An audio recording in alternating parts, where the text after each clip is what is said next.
The miter saw is a very handy tool, and it's usually the first tool we use when we're cutting longer boards. We have a really long board here down to smaller sizes so we can use them in our projects. Okay?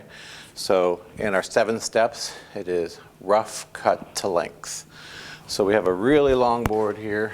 It's too much for us to handle in our different tools here, so we're going to cut it down and take care of it. Face side.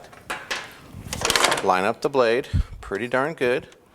Same procedure, just make sure you pull it halfway out, start at full speed off the wood and down and back.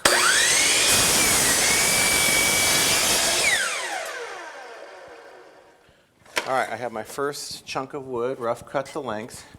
It is a rough cut, it's not the finished length because we'll do other things to it, and we'll have to have a little extra wood to work with this piece of wood and get it to where we want it to be. Okay, I laid our wood on a flat surface here, and you can see it has a wobble to it. If you look at the ends here, you can see it's not flat here. And that's what the joiner will take care of. It'll flatten that face out for us. Okay, so we really, when we're all said and done, we don't want any wobble or warp or bow. To turn it on, I'm going to push the green button right here in the middle. Okay, let it come to full speed. I'm going to hold the push block with my left hand holding this little knob and the right hand holding this little handle.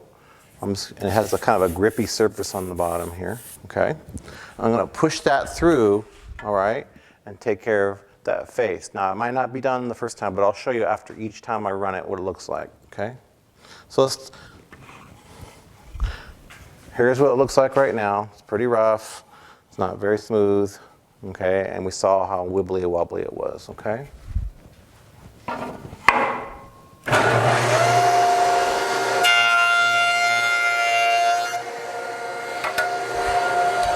So we got a little bit down the center there, but we still have these parts here that are not done, okay? Better.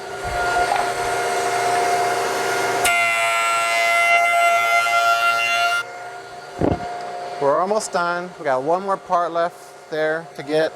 It's perfectly flat. No wibbles, no wobbles. I can push on any corner and it's fine. If we did our job right, this should pull the wood through, get it cleaned up partially, and maybe all of it, we'll see.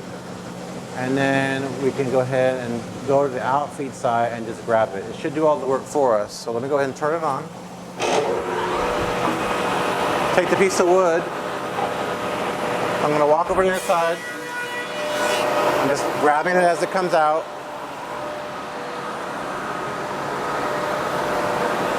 And you can see it started to clean it up, but it's not quite done. Feed it in.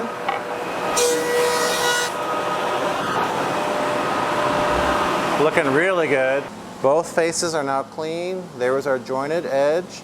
That jointed edge always goes down onto the table. J goes down. Your rough face goes up. That's what we want to clean. So step 1 is rough cut to length. Step 2 is joint a face. Step 3 is to plane to thickness. Step 4 is to joint an edge. I already have a piece of wood marked with a J. I've already planed it to the same thickness. You can see it's pretty much uniform all the way down. And so now I can join an edge here and get the edge jointed. So let's talk about edge joining. It's just a little bit different than face joining. As long as the piece of wood is above the fence, we can just use our hands. And I'll show you how to use your hands safely, okay? Because this fence is 4 inches tall. And so that keeps our fingers 4 inches away. That's the key number for the joiner. Turn on the saw. Hold my finger against here. My other hand's pushing through. I'm running out of wood here. Transfer over.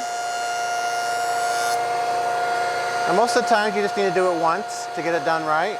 Okay, let's check that out. And you can see here I have a square edge. I'm pushing the fence against the face here. Okay, the wooden part. And I have no gaps there. If you need to do it again, of course, do it again. Once I have that done, though, I make this 90-degree mark there. You can see that tells me I have a jointed edge. So super close, everything's super smooth for us, no gaps, no issues. Now let's take a look at a piece of with edge of the wood. We haven't jointed this other edge. And so when we join an edge, we only joint one edge.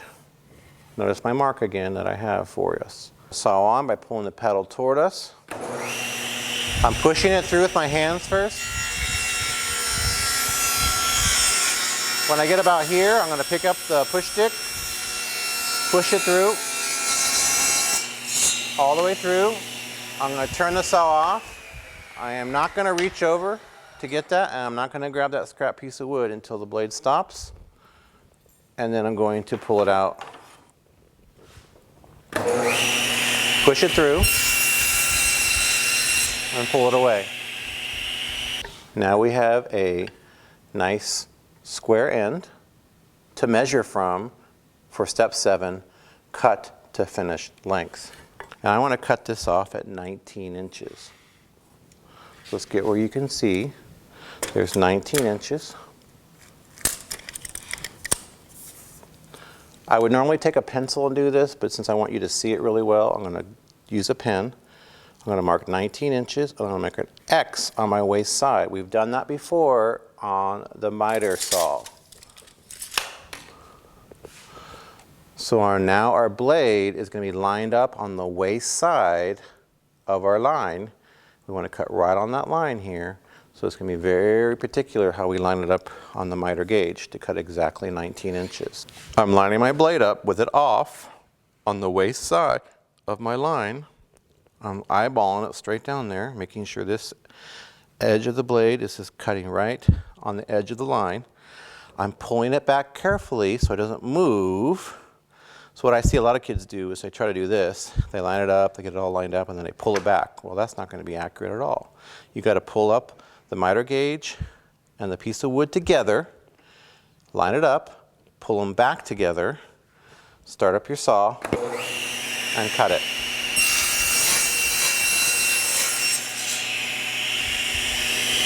We have a scrap piece of wood there. Always remember to let the blade stop. Take another piece of scrap wood, pull that out. Let's measure our piece of wood here. 19 inches perfectly.